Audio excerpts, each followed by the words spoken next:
This episode is brought to you by our friends at Brookes Blooms, your all-in-one landscaping solution. Brookes Blooms' three-step landscaping experience offers a seamless journey from design to construction and ongoing care, ensuring your outdoor space thrives year-round. Visit brooksblooms.com today to embark on your landscaping journey, where every step is a step towards a vibrant and beautiful outdoor entertaining space.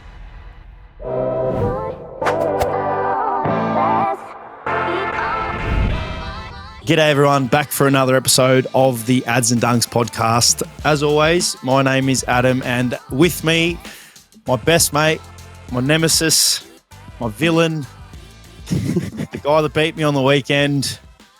Geez, that hurt. Joshy Dunkley, how you going? My beautiful best friend. I'm all right, mate. I'm surprised we're actually talking after you didn't come up to me after the game and give me a nice little hug. Mate, we hug each other, we love each other, we can tell each other we support each other. We do that religiously. So the 1 hour after the game that you beat me, you know what? Stuff you. Stuff you. But no, in all seriousness, well done. That fun. To be honest with you, that stung a lot because I said this to Kimmy afterwards, because I view you as obviously my best mate. I always want to beat you at everything, no matter what we do. And the fact that I couldn't beat you killed me. Absolutely killed me. So, yeah. But we're good, mate. We're good. We spoke. We love each other. We support each other. Now, for the rest of the season, I'll support you. If we don't play each other, hopefully we do in finals. That'd be nice. But if we don't, it's 1-1 and cannot wait for the next time. Well, I was going to say, I do get the feeling. I know the feeling that you felt post-game and, losing to the other and what it's like. And, yeah, I understand that you're frustrated and hurt, but, at the end of the day, I just wanted to get another photo. We should have got another photo together. Last year, we got a really good one of us, hugging and smiling and whatnot. But I think we had enough media traction all week, mate, that we had plenty of love that I think people probably would have thrown up if they seen another photo of us because they love it. I know. In hindsight, I was thinking, it would have been nice to get a photo with him, but mate, we'll have plenty of time. I said to one of my friends, who did I say? I think it might have been Pever or Case, that how come you didn't swap jerseys? And I said, when I know that, hopefully I know when I'm going to retire, in the year that I'm going to retire, that's when I know I'll definitely trade jumpers with that. But for now, stuff you. I like it because, I know, as I said, I get the feeling, and I'd be the same if the boot was on the other foot, although I would shake your hand after the game. But anyway, moving on.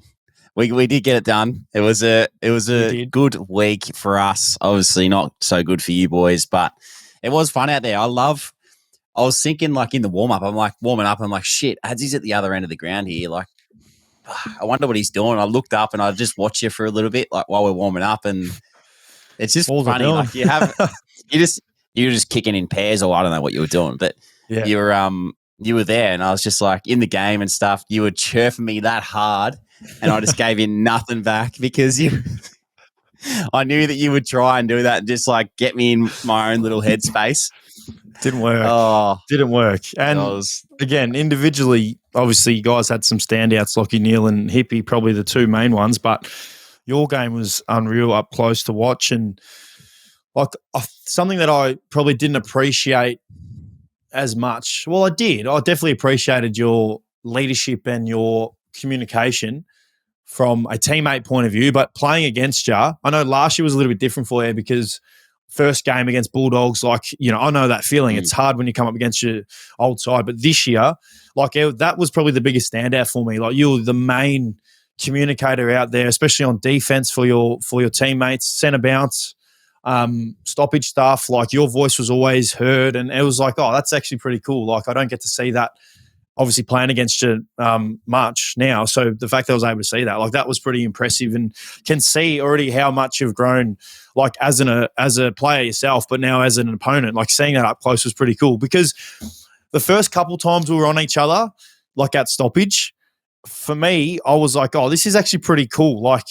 We're actually standing on each other. There's some cool photos going around on socials that I've seen people tag me on us standing on each other and stuff. But then for me, after I reckon it would have been after the first quarter, you ended up just being an opponent, and you'd be there, and I'm just Josh is there, I'll just stand on him. So, Yeah, it was pretty cool.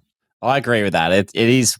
Yeah, that's what I mean. It was weird out there, like to know that we'll stand on each other, but then the game gets going and you start whacking me, and I'm like, oh, I'll whack you back, and yeah, that was good. It's just how it works, you know. Funny. Yeah, it is like that. Even just like a little bumper bar on the way, like it's funny. And I don't think we had any genuine one-on-ones, did we? I'm trying to think. Nah, there was none. Other than the one that you were coming back with a flight and Digger Dale was coming from behind. Yeah, that's that right. Mark. Yes. Yeah, that's when you told me I was a shit contested mark and trying to get under my skin. Oh, that was funny. Yeah, we did get many. And I tell you what, there was an actual play, I swear to you. So it was actually when Lockie Neal kicked that goal on halftime.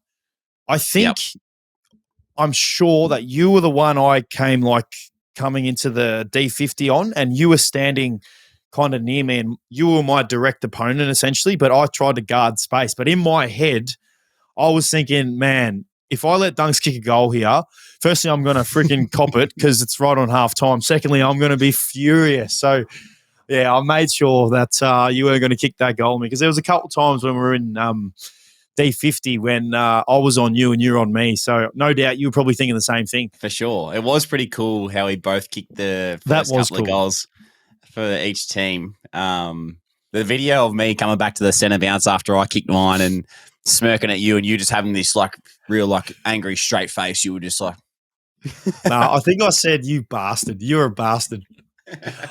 Well, I might have said a different word, but I can't repeat that. Yeah. But I said, you bastard. So you definitely said a different word.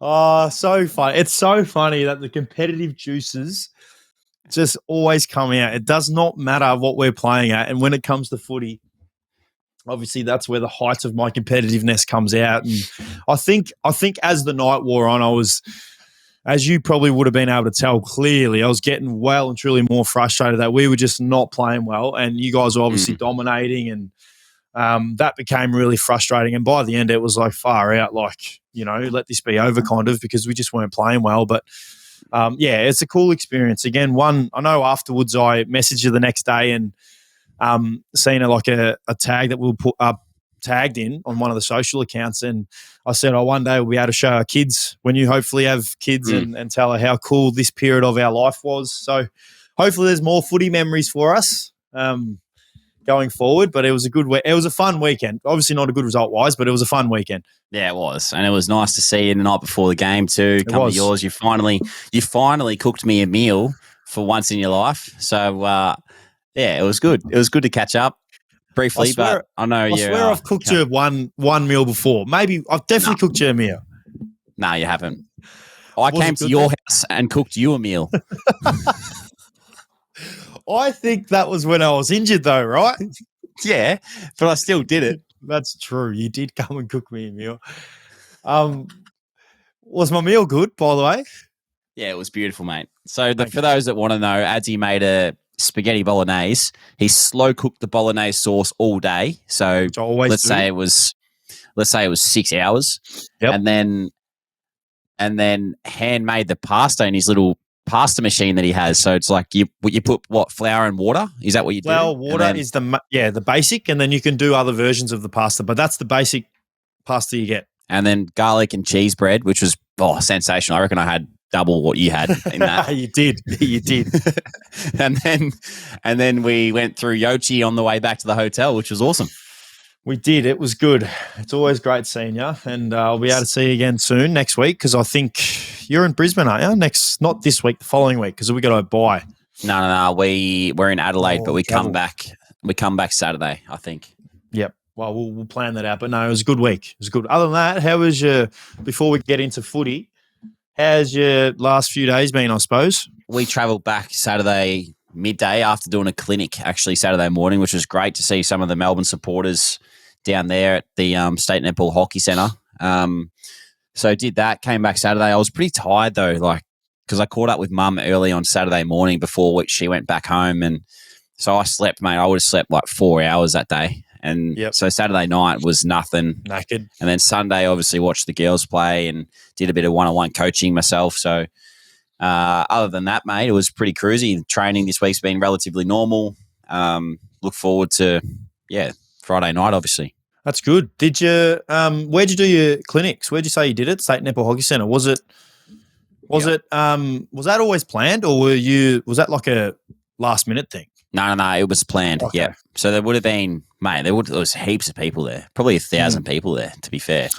I feel like you'd have a lot of old Fitzroy fans as well that would, like, obviously still based here, but that is something that's pretty cool, I guess, for what it's worth. When we do travel and you do those appearances, like in a different state, it's nice to see fans, not just only from Brisbane. Yeah, for sure. And you can tell that they don't see you often because they're so happy to see you. Like, they're up and about, everyone's losing it and having a bit of fun. And you see some of the talk about, being a proud footy club and an old footy club is you see that all the old jumpers getting around and people wearing them. And it's just, I love doing that kind of thing. And I know you do too. So it was great to see everyone. Love that. Did anyone, I already probably know the answer, but was there a lot of people saying, I don't know, how flat was Adzi? Are you happy you beat Adzi? You got one over Adzi? Have you spoken to Adzi? Mate, the amount of people that asked me how you were after the game, including players and staff and whatnot, I was like, he's just burnt me. I actually don't know how he is because he's burnt me. That is hilarious. Same as my teammates. They're asking, "How's Joshy? Is he getting stuck into you? Is he, shoving it in your face that you won? Is he pumped that you won?" And I was like, "I don't know. Haven't spoken to him yet." But we ended up talking. It's pretty funny. Far out. Geez, we could talk the whole episode about the game and everything. But we may as well move into the footy because I didn't do anything too exciting, to be honest. Like, genuinely was pretty much at home for most of Saturday, most of Sunday. I caught up with my brother, actually. Spent some time with my brother and my family. My younger brother who's out at home, which is only 40 from here, but I don't get too much time with him usually because he's always working. So I actually spent the weekend with him, Caleb. His name's Caleb for those who are interested, and he's 21. So we actually played this Nintendo Switch game called Ultimate Alliance, Marvel Avengers, mate. So hopefully there's some gamers out there that love it. I have no doubt you have never, ever played that in your life, and I don't think you'll ever play that in your life. So not that game. I know Tipsy likes playing the Switch, so maybe I'll get her onto Ultimate Alliance so we can play some online. But that was probably the most exciting thing I did all weekend, post this game. So nothing from my end to talk about, so we may as well talk about the footy. What do you got for me? Anything controversial? Oh, you're the controversial one, so I mean, there were a couple controversial free kicks late in games probably we obviously know the answer to some of them. The St Kilda Gold Coast game, the Hawthorn Giants game. There was some late calls that, being an umpire would be a hard position to be in. I got to admit, and we've said this before, I just can't. If I was the club that was on the receiving end, so for example, the St Kilda Gold Coast game, where it's Mac Andrew, isn't it, where he gives away that free kick to King. If you were the Gold Coast the next day and the AFL come out and they're like, "Oh, look, sorry guys, we stuffed that one up," you just don't want to know that. I couldn't have that. It's so frustrating that obviously it's the wrong decision, but it's cost you the game. It's and they've admitted it. Captain's call that you said. That's what I mean. They should do that. Yeah. They should do that. Yeah, view the incident and get a call because, I don't know if you remember seeing the incident, but mate, in my opinion, it's clearly not a free kick. They're both holding each other, jostling for position. It's happens. It happens at stoppage all the time when boys are jostling for position, and you might see someone's jumper get held and the other person's holding the jumper, and they're going to pay it to someone. So it's I watched that game and I was like, oh no, there's going to be some talk about this post this game. Yeah, I was the same. And then you talk about the Hawthorn GWS game too, the Sicily free kick where Green gets downfield. Whether that was a free kick or not, I don't know if the AFL has said anything about that. But I feel like there's been a lot of times where we're now sitting there being like, oh, we made the wrong call. Sorry, but you lost. You can't do anything. Yeah. Mate, it's the same. Actually, I'm looking now. It's the same as all the games on that day, the North West Coast game. You see the finish to that one where obviously Elliot Yeo got called holding the ball, which was if that's what we're rolling with every week, geez, you don't want to hold the ball for too long because that was a tough one. Are you liking the holding the ball though? You think it's good for the game? I am. As I said last week, I just hope it's consistently called. Yeah, I just hope it's consistently, called like that most times. But there has to be common sense in it. And I know, we've said that the umpiring is probably the hardest job in sport in general for every sport. So you can see how, the consistency probably hasn't been there at the moment. But I do like it. What about you? It was your first time playing with it. Did you notice anything in the game stand out at all? Or were you just like, oh, this is much better? Or I think it's better. I do think, if we're talking about trying to open up the game and whatnot, I think it's way better as that water just goes right down your jumper. Oh my God, I didn't even see that. He's half just tipped his water bottle. Oh, but yeah, I think it's opened the game up and it makes it, as a player, if you get the ball and your hands are free or you've got an opportunity to get rid of it and you don't, then you're gone. So you just know that. So yeah, on the weekend, you're just adjusting to that a little bit. And, if you get two hands to the footy, you might have to handball it forward or try and kick it straight away because if you get caught, you're done. So I do like it. I like it too. I mean, yeah, I like it, but for some situations it's going to be hard because as a footy club, and this goes probably for most footy clubs, we talk about, maintaining the ball and not coughing the ball up in positions where you probably can't. So on the flip side, I feel like you're also getting called if, say, the ball's coming to you, right, and you grab it and I'm on the back of you and I tackle you, but you just grab it and hold it in and there's no intent to get rid of it, I still think they're going to pay the free kick. So it's kind of like a grey area at the moment where you've almost got to act like you're trying to get rid of it, but try and disguise that you're not getting rid of it. So, yeah. I think they're trying to encourage you not to hold it in, not to stop the game, keep it live. And that's where we might have to tell some of the coaches, mate, to stop giving us RFI clips with not holding the ball in. Oh, mate, I know, because we cop that a bit because as the general fan might notice, when you cough the ball up in bad situations, it's opposition coaches are licking their lip. So that is a fair call. I do want to say it is great that North Melbourne, obviously won their first game for the year. It's great for North. Yep. I mean, I've been in that situation where playing for the Giants, obviously, when we won one game for a whole season, 2 games as well. So we won 3 games in 2 years. So actually having the relief of winning a game, and it's great for the North Melbourne fans. It's great for the players. I mean, there's players. I think George Wardlaw had played that was his 18th game maybe or 19th game. Brado will know this at the end. Might have been his 19th game before his win. So I can only imagine, how many games did it take for you to win your first game? One? First game? One. Yeah. There you go. Took me 6. So to go 0 and 18 or 19 and finally win your first game, it's awesome for them. It's awesome for their fans. And they showed with some of their players that play, because I watched a lot of that game. As I said to you, I didn't do much on Saturday. I just watched a lot of footy.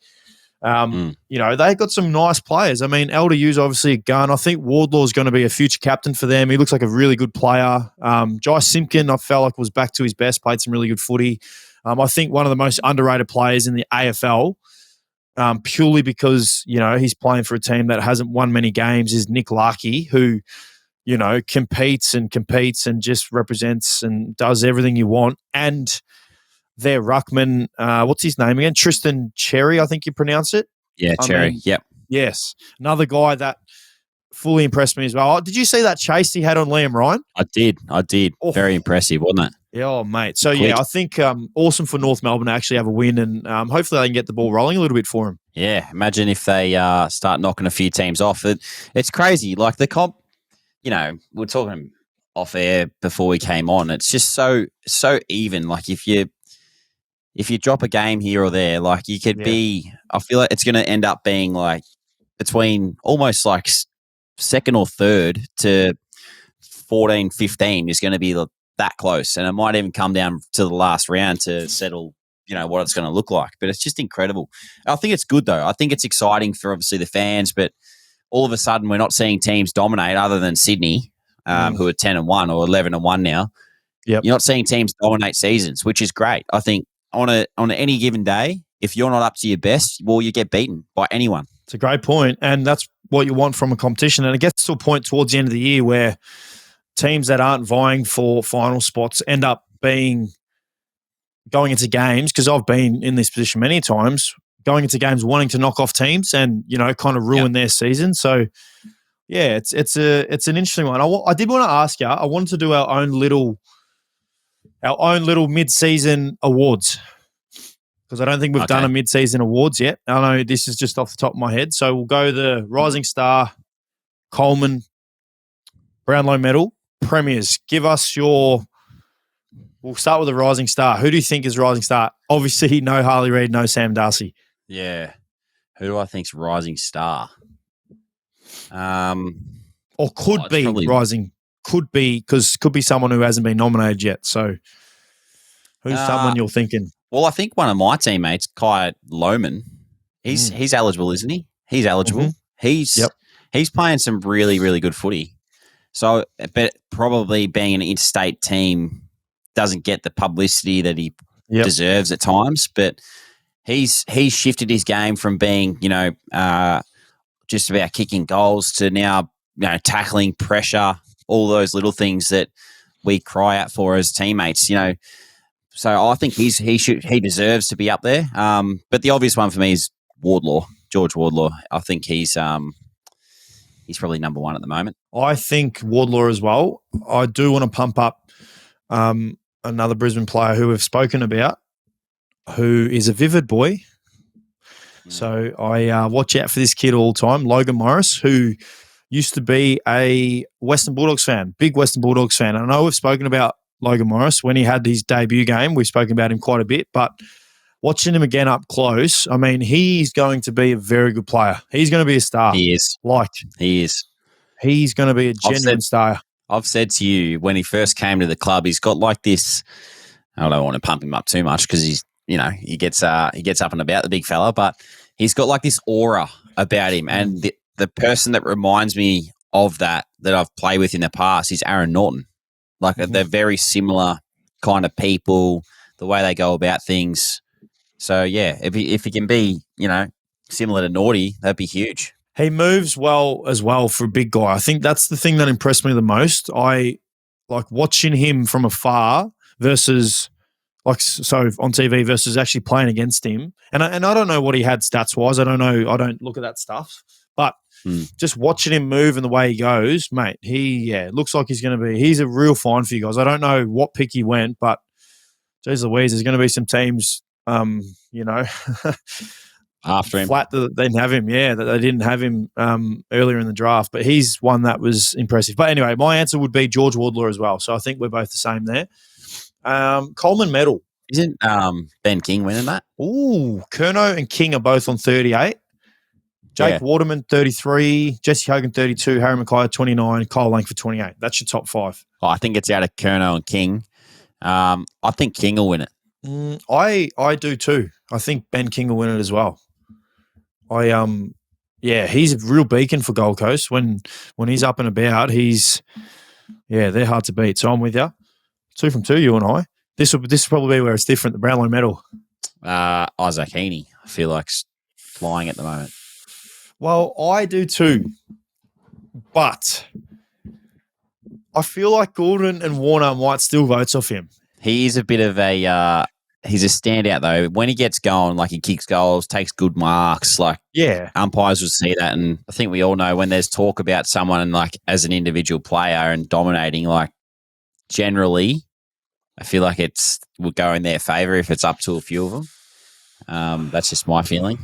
I do too. So is he your pick, Isaac Heaney? At the moment, yes. Okay, so right now, I think Isaac Heaney right now as well, but I think Nick Dacos is going to win it. I'm sticking by my call at the start of the year. I think I said Nick Dacos. I believe I did. Or maybe Tom Green. I said one of them. But I think Collingwood won't have enough players stealing votes off him. So barring an injury, because I know he hurt himself, but I think he'll end up winning. But yes, it's a nice little thing. We'll can't wait to, in 10 weeks' time to see how that pans out. But anything else from the games that you want to talk about before we talk about this week's games? No, I don't think so. I've got a couple of questions for you later on, unfooty related. So I want to ask you that later. You can ask him now. Ask him now whilst I drink some water. Unfooty related? Mm-hmm. All right. Hey, there's no resume on this. No, is it resume? What's it called? There's no schedule on this podcast, mate. We ask whenever we want to ask. We spill water on each other whenever we want to spill water, whatever. All right. Well, I've got this off the Kelsey boys, so the New Heights show. Okay. They were talking. I saw something pop up on the Instagram during the week, and one of the questions was, how often do you wash your hair? Do you ever wash your hair? Yeah, I do. I'm going to say twice a week. Twice a week? Yep. See, I'm bad. I'm like once a fortnight or once. Yeah, but hang on. What's your hair like again at the moment? You've shaved it again, haven't you? Shave the sides, long top. Oh, yeah, that's right. Oh, okay. Yeah, so that's bad. Does it smell?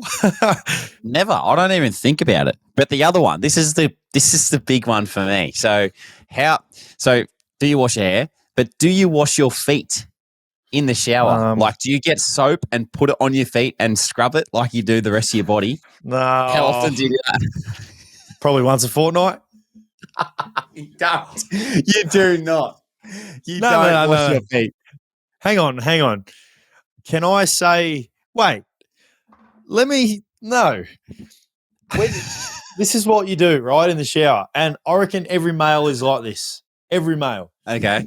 You get the soap, do your armpits, obviously wipe the soap on you, do your private parts, not going to mention. And as the soap is drizzling down your body, gets to the surface, obviously your feet are there.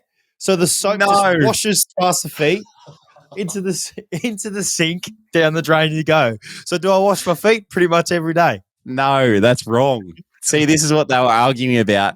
Travis actually washes his feet, like gets a soap, picks his foot up in the shower and starts scrubbing his feet. Do you do that? No, I've never done it. I don't think I've ever done it. Well, no, I have done it once before in my life. A couple of times I remember doing it, but I guess to answer your question, no, I don't do that. That is a good question. I'm intrigued to know. Yeah.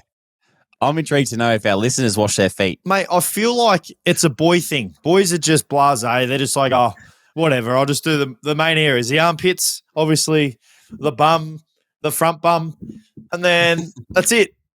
That's it, mate. I'm gonna ask Tipper after this if she washes her feet because I don't know if it's common. I feel like it's not common.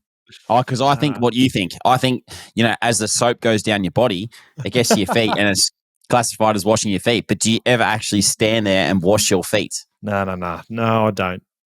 But I wonder if Brado does. Well, can't wait for him to answer at the end, mate. And I actually want to know if the three main areas that I said is the go-to for you when you shower: the armpits, the front, and the back, like all of us.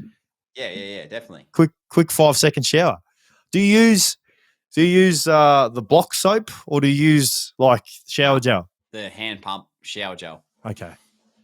I thought you being country man still wears jocks, undies, as kids, wears block soap. As kids, we always used to use that soap all the time, the bar soap. That's it. Oh, it's a good question, mate. I like it. I like when you ask random questions like that. I'll be the one that talks footy. You be the one who asks the questions. Oh, well, we didn't. I actually want to get your little point of view on the game on the weekend, on our game, actually, before we move to this week's games, because you actually didn't say anything about how you felt and how you felt the boys went from your point of view. Yeah. I thought, we obviously came into the game with a few things that we wanted to do well. As I touched on last week, though, and I think it was a really good thing that we did was mid-season, we talk about the game plan and how we're going and what we're tracking in and the indicators that we focus on. And like I said last week, it was very positive. It was, if we weren't better, we were around about the same as what we were last year in a lot of key areas. So we came into the game very confident, and knowing that, if we play our best footy and we convert at times, then we'll challenge you boys. And I think it was really good that, on the night, we had a lot of guys that stood out, but everyone evenly contributed across the board. Our forwards were up and about, our backs were awesome, even our midfield group, playing against one of the best midfield teams or groups in the competition, really stood up and played some good footy. So I was wrapped for our boys. Gives us great confidence moving forward, but now it's about sustaining that. So this week we have the Saints who have just knocked off the Suns, and we raided the Suns midfield a few weeks ago. You and I were talking about it. So having not played against the Saints yet, you go into this game and you're like, shit, they knocked off the Suns. Like we're gonna have to be very on, like we were last week against you boys. So very promising and excited for what the next few weeks holds. Good assessment. I think the Brisbane fans out there will love that. I like it, and I can vouch for that. Your boys were very good, and it was very even across the field. Obviously, you had a couple stands out, but yeah, very even. And hopefully, it's the platform for you boys, as you said. Actually, before we move on to this week's games, the tagger. Firstly, did you watch? I didn't ask you. Did you watch many of the games? You didn't, did you? You didn't get much of a chance, did you? No, not really. I'm sure you would have read or noticed that pretty much every game there was a run with roll. So Brisbane, you boys obviously played. Berry played on Bont. St Kilda, Windhager took Miller, did an unbelievable job. James Jordan plays for Sydney. He went to Tom Stewart. Someone in the Carlton game? Chincotta. Went to Zach Merritt. Cotter, yes. Chincotta went to Merritt. So there's pretty much 5 games with a tagger. Couple of questions. Do you think the tag is back? And secondly, do you see that it's something that's necessary going forward for most teams? I think, the game's very offensively built these days. So like a lot of guys would run out there not worrying about, not worrying about their opponent, but like going out there thinking, offensively, I've got to do this to help us win, essentially. So to have guys, and I've been one of those guys, like I've gone to guys at stoppage, not a full-on tag, but I've gone to guys at stoppage and tried to negate them because they're so good at what they do in the stoppage. So I do think there's room for it in the game, whether it's a full-on tag or maybe a stoppage tag or, like you said with James Jordan tag and Tom Stewart, those types of things is, because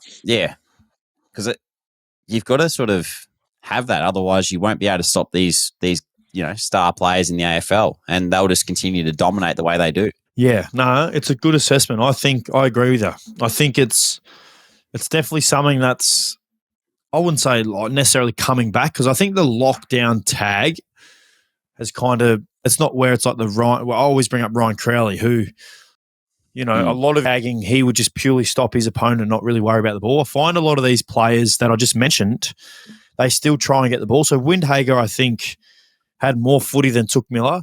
Played on him, had more footy. I think Chincotta kicked a couple goals, had 15 touches. Obviously, Neil Bullen is another one. Didn't mention Neil Bullen. Nick Dacos, and did a terrific job. Obviously, Nick Dacos went out hurt. Hopefully, he's all right. But he won the footy as well. So, I think it's not really the full-on lockdown old school where I'm not getting any touches and my opponent's not. I think, I think you're right when you say it's so offensive-minded that the tagger still kind of has to have that in his mindset. And I think James Jordan's someone who does that really well. He plays on someone and stops them in defense, but on offense, like he tries to get involved and tries to expose that guy. So, it's going to be interesting going forward because, going forward, there's some – I look at, obviously, your game. Windhager's clearly tagging at the moment and doing a really good job. So, he's clearly going to go to probably Lockie Neal, you'd think. So, it's I think it's a good talking point. Yeah, it is. Look forward to seeing how it goes and whether or not it's sustainable or not. Moving on to this week, what do we got? A few good ones coming up. We do. We've got 6 buys, mate. I actually didn't even realise that. So, Gold Coast, Melbourne, West Coast, Geelong, Essendon and Carlton all have a buy. So, it's a bit weird. We've only got 6 games. We'll go quickly through the other games. So you guys we play the first game Saturday. So we'll go to the Richmond Hawthorn game, MCG. Big game. Dusty's 300. Mate, we may as well. We're going to give a love to Dusty before we go. You know what? You can start because I always start, and I love this man. He's one of the greatest players of all time. In my opinion, he's top 3. He's absolute superstar. So give us a little spill on how good Dusty is. I reckon I said a little bit of it last week, but just, like you said, one of the greatest of all time. To see him play 300 games is amazing. I've been fortunate enough actually to meet him a few times and spend some time with him when I played Richmond VFL, and he was great. Like a lot of people don't understand the kind man that he is. I feel like because you don't see him as much in the media, he's such a genuine person, and we all see what he does on the footy field. He's freakish and has just been incredible and has set the bar so high for many.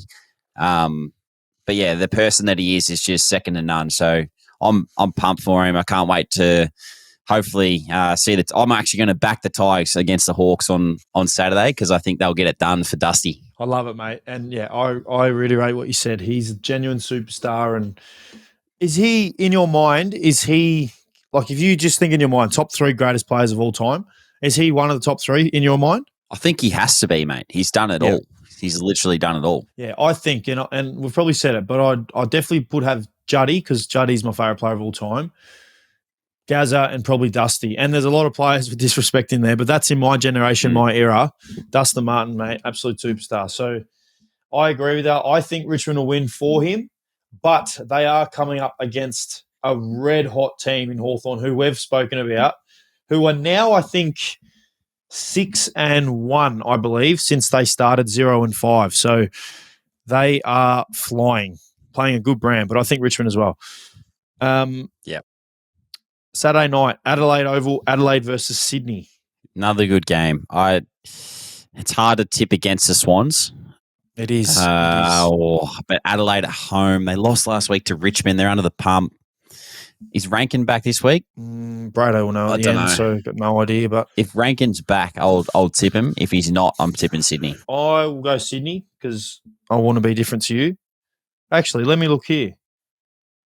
Isaac Rankin hamstring 1 to 2 weeks, so he's probably not back, mate. Well, I'll tip Sydney. Yeah. Okay. Well, it's going to be it's a big game for Adelaide, like a really, really, really big game. And what better scalp to get if they get Sydney? But I'm going Sydney. They are the team to beat at the moment. They're playing some unbelievable footy. Sunday, Marvel Stadium, North versus Collingwood. Another interesting game here. North a bit of momentum. Yeah, they do, but I think the Pies are going to win that. Yeah, I do too. I'll go Collingwood. Be interesting to see, again, the tagger, North Melbourne. They've got Liam Shields, who has been doing some run with. So interesting to see if he does anything there. And the last one, Sunday, late afternoon, if you want to call it, Giants versus Port Adelaide at NG Stadium, 4 p.m. Ooh. It is a big game. That's a tough one. Big game. I think, I'm going to say the Giants at home. Yeah, it's a big one. It's big for the ladder position, eh? Far out. Ladder's really starting to take hold here. Yeah, I'm going to say the Giants. Yeah, I'll say the Giants at home. But could go either way. Giants at home. Our games. So we'll start with yours. Obviously, the Friday night, 7:40, Brisbane versus St Kilda. Must be pumped for this one.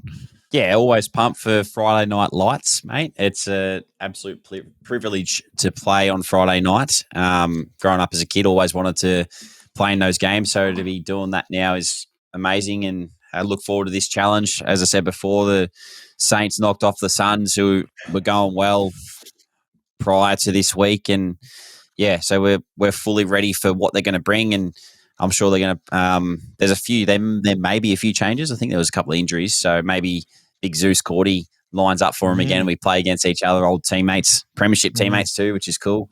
Yep. So look forward to the challenge. I think it's going to be a cracking contest, and hopefully we get a big crowd at Friday night at the Gabba, and we can play our best footy because, like I said, we're looking for that consistency in our game, and no better way to bring it up this week against the Saints. Yeah, I like it. I think it's going to be a great crowd. I know you boys always have good crowds. Can't wait for that one.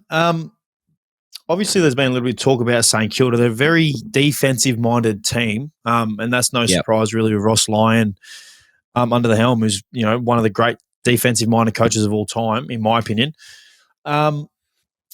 What do you think going in, without obviously going into too much detail, obviously from a game sense point of view, but what are you thinking? Where can you really hopefully exploit St Kilda for you boys to get your edge and then obviously win the game?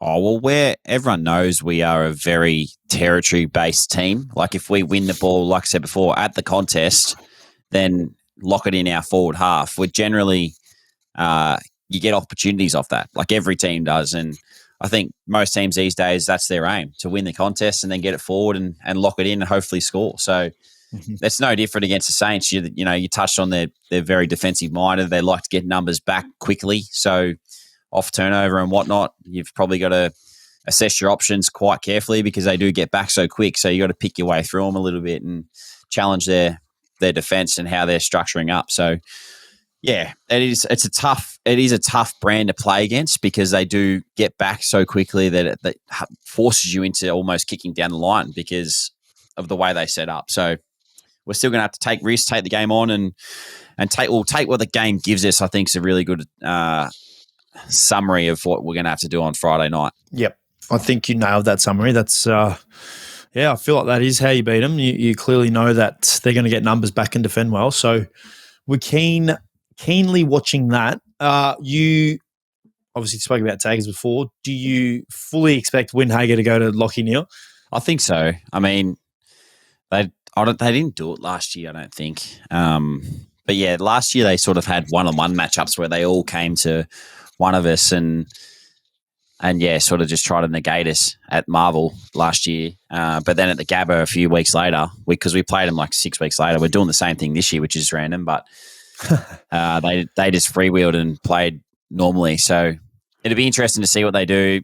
I think they will go to Lachie, but we have got a few plans in place if they do. So look forward to seeing how it plays out. So that's interesting. I mean, again, without going into too much detail, because I know you won't. But for people listening out there, when you know that that's going to happen, because, let's be honest, it will happen. I've watched Saints closely and he, there's Took Miller, Noah Anderson and Matt Rao, and they're all quality. So he went and sat on Took Miller the whole game. So fully expecting to go to Lachie. Do you, do you talk about that early as a midfield group in the week and map out some plans and whatnot about how we can help Lachie or what you can do from a structure point of view? Yeah, definitely. It's something that you sort of we haven't really talked about it being Lachie, but it's like it's an understanding. If you're a tag player, and you'd experience this at the Dogs because there's so many of you can tag, but if you're the tag player, this is what you're going to do.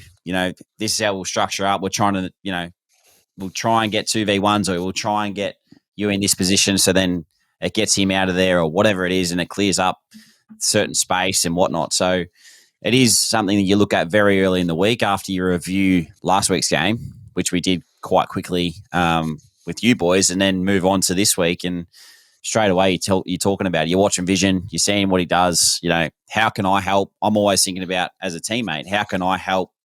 If it's Lachie that's getting tagged, if it's Bez or if it's Huey or whoever it is, Zorko, how can I help him make his life a bit easier if he's getting, hammered on game day? So I feel like those little things definitely help us as a team, but also help them as an individual try and get their game going. Yep. Nah, I like it. It's good. It's going to be an interesting battle in there, and I think the midfield battle will be a good battle as well because they've got some good midfielders in there as well. So we'll be watching, mate, and wishing you all the very best. As I said, hopefully it's the trajectory now. You guys are pushing towards finals, and, I can watch and support you from afar because, as I said, when I'm not playing, mate, I'm supporting you, other than when you dominated against us. That's good. Your game is a cracker. I'm actually keen as to see how this plays out because the Dockers are in great form, but travelling to Melbourne, they're off a bye, and they beat us over there earlier in the year. This is a good contest. You're looking forward to it? You are. You're right, Joshy. It is a big one for us. We they've had our measure the last few times actually. So, it's it's never fun after the loss that we had on the weekend. We obviously were very disappointed in how we played, and we really fueled your game. So we know Freo pretty well. We've played them quite a few times. I think we played them twice last year as well, and twice the year before. which was the final as well. So we've played them quite a bit, and not much has changed in how they want to play. They obviously like to really maintain the ball and possess it, and they're a very high handball team from stoppage as well, which most teams are, but they like to as well. And no surprise because of the quality that they've got in there in Sarong and Brayshaw and Fife, who's obviously having a great year, and their ruck's given first use. So it's something that we're going to really set ourselves up for. Can't wait to train. We've got our main session tomorrow. So, after a bad performance, we tend to try to move on really quick and really set a tone at training. So really looking forward to that tomorrow, and then really setting our sights for this one because, we don't want to let ourselves down. And most importantly, we don't want to let our fans down the way we did on the weekend. So, really looking forward to this one and a really, really big game in context of the season for us because we go into a bye after this game. So, looking forward to it. How did you review the last time? I know he's obviously got rolled in Perth, but as a midfield group, was it a good performance from you guys? Have you looked at it and been like, oh, we can fix these areas? Like, what did you take out of the last game? I know they dominated around the ball early. I think we pegged it back a little bit, but we still ended up losing by about 15. I think it might have been at clearance. So, the reality is for us as a footy club, if we're not, winning around the ball, but at worst halving it, where we tend to really put our backs under the pressure and end up losing the game. That was what happened on the weekend. You guys dominated around clearance. So that's something that us as midfielders, we need to wear and set ourselves for. And as I said, mate, they've got two really good ruckmen who are going to try and work over Chile, clearly. Obviously, the ruckman in Darcy and Jackson. Their midfield is right up there as one of the best midfield in the comp, in my opinion. And they're very proactive and like to get moving. So I feel like the game will be, a large part of the game will be won and lost in the middle. And as I said, setting our sights for it. Hopefully we get Ed Richards back this week who, was really dominating around the ball for us before he went out with concussion. So that's another big in for us if he comes back and he's clear. And then obviously another week for Libba and then obviously the others that go through there. So, really setting ourselves for this game. Is it going to be, well, you probably don't know yet, but much change? You mentioned Ed might come back in. Is there anyone else that's close to coming back? Obviously, Das is still out for another week. I actually think there is. I actually don't know because, as I said, the main session is tomorrow. I think Naughty's thereabouts. I think Cody Waitman's thereabouts, which we haven't obviously spoke of or heard of recently, which if he is back, it's a big in for us. Not sure yet. We just got to obviously see through training tomorrow and whatnot. But, I think there's some soldiers coming back for us, which we're all really looking forward to. But, the ones that get picked, no doubt that they'll be ready to go and, hopefully can get the job done. Mid-season is next week. Probably should ask you the question next week. But how do you see the start of the year for you boys? Like, you've obviously come off a pretty good stint prior to last week, but you've talked about having confidence within the group and everyone being up and about. Still got that same feeling at this point of the year? Yeah, well, it's obviously, it is mid-season for us, so it is not a bad question to ask now because we've only got 10 games to go, whatever it is. But,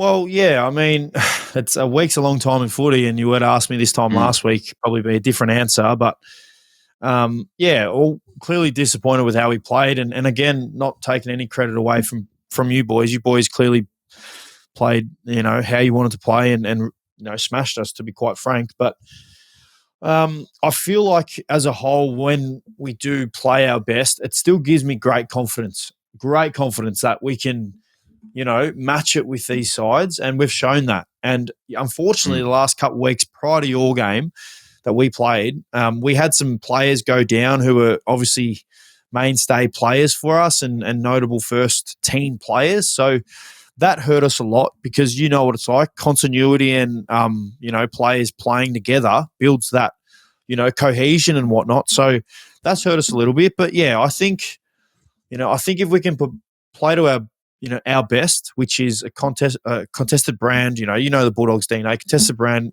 great pressure around the ball, get the ball forward, turn the ball over in good spots, we're going to be a hard team to beat. So if we can, bring that into this weekend and end the first half of our season on a bye, going into a bye with a win, it'll give us great confidence going into the second half of the season, and getting some players back will be great as well. So as a whole, we've had a couple close losses that we probably could have won. Ideally, we would have won a few more games. But, yeah, I'm very optimistic with what we can achieve this week, obviously the last 8 or 9 games, and then hopefully put us in a good position to play finals. Because, as you said before, mate, there's other than Sydney, there's teams from 34 points to 24 points. You guys are 22, which is only 3 games, really, from 3rd to 13th. So, yeah, to answer your question, I'm very optimistic still. Hopefully we can put in a really good performance this week and build that confidence again. It's going to be an exciting end to the year, that's for sure, for a lot of teams and fans of footy. So, love seeing it. Is that all you got for me, mate, from your game? Yes, that is it. That's all I got, mate. That is all I've got. Segments then. It is. We've got give some love. We still haven't found a name for it, but we're just going to give some love. Do you have a player for me? I do. And my player's been traded this year. He's been traded to Carlton. I've got him 2 weeks in a row with the Blues. Elijah Hollins. Oh, had a ripping game. Yes. Came from Gold Coast, playing at Carlton now with his brother. Kicked 3 on the weekend, but I just think he's been very underrated in terms of the role that he's playing for the Blues. Like, he's playing that. He goes in the midfield, he goes on the wing, he goes forward, he goes half back. Like, he goes everywhere. He's sort of that Mr. Fix-It, or like fixes, all the, not problems they have, because they don't have many problems, but, they throw him somewhere when they need him to perform and do a job for him, and he does it every time. So he's been very impressive for mine this year. I like it. And I agree with you. Watching him on the weekend, he was a real instigator for him, I'd say. I'd say instigated a lot and really helped them score, really. I like it, mate. Mine is coming from a Hawthorn team, and this player is not – so he's not underrated in my opinion. I think he's rated extremely highly, but we haven't spoken about – I don't think we've spoken about him before. We might have maybe once or twice, but my player is Will Day. And, yeah, I just think he's a star, mate. I think he's a star. I reckon he could be captain for Hawthorn one day. I think just from his playing ability, that is. I don't know what he's like within the 4 walls, but his outside class is as good as anybody's, but he's very underrated inside. His inside grunt work, his tackle work, his contest work, his hands are really clean. I just feel like he's he's got all the tricks that you want as a modern-day midfielder. And, watching him the last – I think he's been back for maybe 4 weeks or 3 weeks. He's been a real kickstarter for them and a big part of the reason why they're, on a roll. So he's my guy. Love it. Love it. On to our next segment. Yes. Our favourite segment, our Brookes Bloom of the Week. You go first for this one. Nah, mate, you go first. Why? You're going to have the same thing as me? You won't have the same. I just want to hear what you've got. No, you're going to laugh at mine because mine is big chili English. Yes, that is funny. For the fans listening, you would have seen during the game, Chili and I had a bit of a contest, and Adzi thought I flopped. Chili obviously thought I flopped because he sent me a bunch of flowers. So here's my bloom of the week because he sent me flowers. He sent me a letter. Josh, I thought these would be more appropriate, seeing as Brizzy has turned you soft. Honestly, though, hope your head and neck are okay. And then he's just left me the chili emoji. So Chili's my bloom of the week for sending me flowers and saying that I'm soft and apologising for hitting me in the head or the neck. And you know what? I'm going to follow up and say that is the overriding Brookes Bloom of the week, because that is my bloom of the week as well. I asked for your address to send to Chili because he asked me on Sunday what your address was, or Saturday, and I feel like it is the funniest thing I've seen. I've seen the photo. So Chili sent me the photo of the courier who would have taken us a photo and obviously where he put it. And I said, oh, my gosh, that is going to be great when Josh gets home. So well done, Chili. Bloom of the week. You've done a good job. Oh, funny, man. Who would ever have thought that he'd be funny, man? He doesn't speak. We don't hear him speak. And he's that funny. Well, he's made me laugh, so he's funny to me. Award winners, mate. You got the award winners? Yeah, so we had – so the YouTube thing was, remember the prediction of the game? I do. Oh, yeah, this is interesting. Go. Adds more disposals, dunks more goals. We'll give that one a tick. So Michael Vaughan, 8249, has gone Lions by 35. So well done, Michael. All right, now second one, nearest to pin, is Maddo, 1990. He said has to be the Lions by 32. Dunks 30 touches, which was incorrect. 1 goal, correct, and 10 tackles, incorrect. But we'll give him nearest to pin. I like it. What did you have for the game? Me, I had 24. Nice. You had 30 if you want to know that. Thanks, mate. Appreciate it. Don't really care, to be honest. Love giving out our awards. What is the question for this week? I'm the one who asked. Why am I asking you? Oh, speaking of, we've just created the jumper too. So yes. Look out. You might be getting sent one of these potentially. We'll have to suss out. Still waiting for these mine. Are beautiful. These are beautiful, mate. I'm wearing my industry one. Hopefully industry are watching, but they do look good. They do look beautiful. Cannot wait. What should the question be for this week for our award winners? What am I thinking of? What could it be? Oh, okay. Could be something to do with those funny questions that you asked. Yeah, I've got it. Go. Where did we get the funny questions from? Where did I get them from? Done. And what was the podcast name? Okay.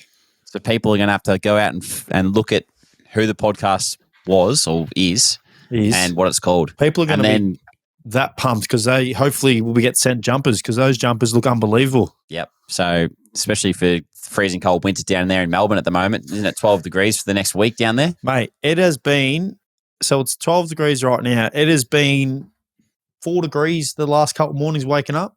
My gosh. Oh, my goodness gracious me, mate. I am I don't know if it's because I'm getting old and sorer, but mate, I'm feeling every bit of the winter at the moment. It's only been 2 weeks of the winter, and I know Brado's the same. And speaking of Brado, we may as well bring him in. Come in, Brado. We might as well get him on. I did set my alarm to go for a run this morning, and I quickly shut it off and went back to sleep because stuff that. It was raining and windy. Yes, shocking. All right, so let's jump into it. Everyone wants to know how I shower. Yes. I will say I use shower gel, then you go pits and bits, and then I do like a little token soap on the biceps for no real reason. And then I don't do the feet unless I've been camping or been outside without shoes on. So if I've been camping or to the beach or something, that's when I do the feet, but that's the only time. Do you wash your hair, Brado? Do you wash your hair? How often do you wash your hair? I was hoping you weren't going to ask me that. I was going to skate on by. See, I looked at dunks, and I don't think that 2 weeks. I think that's a lie. I think that I don't wash my hair pretty much ever. But I think boiling hot water, I can justify it though. I don't have dandruff. And I think this is because I don't put chemicals in my hair that strip their hair of all its natural oil. Fair enough. And hot water's enough. It keeps it nice and clean. Yeah, I think it's a massive conspiracy. It's true. It's big shampoo trying to get our cash. True. But I will say, George Wardlaw, he's 1 from 18 now, which is a 5.26%. Eddie Ford plays in the same team. He's 2 from 29, 6.45% win rate. Bailey Scott. Now, Bailey Scott's a bit different, but he's in the records because you have to play over 50 games to be in this top 10 for lowest percentage. He's 10 wins, 1 draw, 79 losses at 11.67%. But there's a trio that knocks them out of the park because St Kilda from 1897 to 1902, they had a bit of a stinky patch. And the record goes to Ted Hall, who won 1 game in his 73 matches at a 1.4% win rate. Poor bloke. Oh. And there's got to be a special mention with Ben Mackay. He won 8 games in 9 years at North and has done that in a season now at Essendon. So good on him. Good stats there, Brado. Well done. Too easy. That's all I got for you. You're the finisher off for man, mate. So you finish us off. Easy. Great episode. Thanks, everyone, for tuning in, and we'll see you all next week. Good luck, mates. We will. You too. Good luck, my best friend.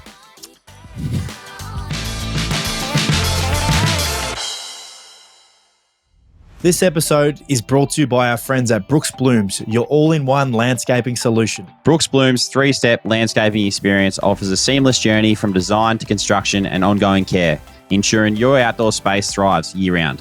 Visit brooksblooms.com today to embark on your landscaping journey, where every step is a step towards a vibrant and beautiful outdoor entertaining space.